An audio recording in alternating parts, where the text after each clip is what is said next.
The opposition sustained its criticism of the government's failure in addressing the cost of living and high taxation, with the Azimio leader Raila Odinga calling on the president to seek alternative sources of funding to finance development. Opposition leaders who spoke in Homa Bay County during a national registration drive of the ODM party called on the government to prioritize cost of living in the ongoing national dialogue.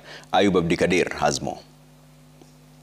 The lull in the aftermath of the composition of the National Dialogue Committee, which ended weeks of opposition anti-government protests and the Ruto-Raila meeting at State House during King Charles III's visit, faces a test. With Odinga now demanding answers from the government on its apparent inability to address the high cost of living and punitive taxation amid a deep national disquiet. His remarks come a day after Eugene Wamalwa and Kalonzo Musyoka, two opposition representatives at the National Dialogue Committee, hinted at a rejection of the committee's final report in the event the high cost of living does not feature in the final report, a move that might open up a new battlefront between the government and the opposition. You cannot build a country over taxation of the poor. That's how not to do it.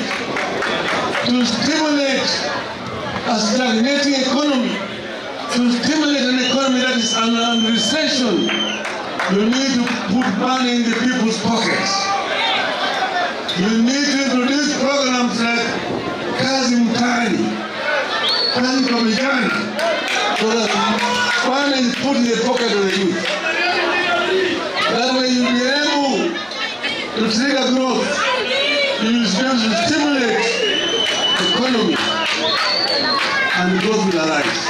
Other opposition leaders who accompanied Odinga accused the government of adopting a milking the cow strategy, referring to the government's raft of different taxes in the midst of economic downturn. The economy is in balance, our economy is in shambles, the cost of living is high, the rate of taxation is punitive, and I remind you that there are great minds, there are great economists, there are great financial experts. Odinga, who also talked about his party's national registration drive, expressed hope that the party's internal structures will help it achieve its goal.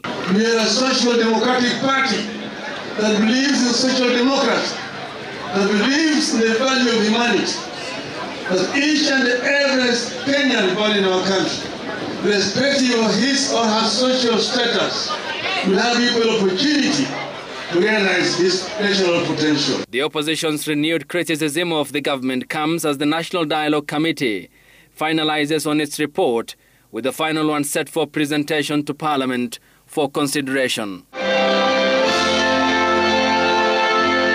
Ayub Abdikadir, Citizen TV.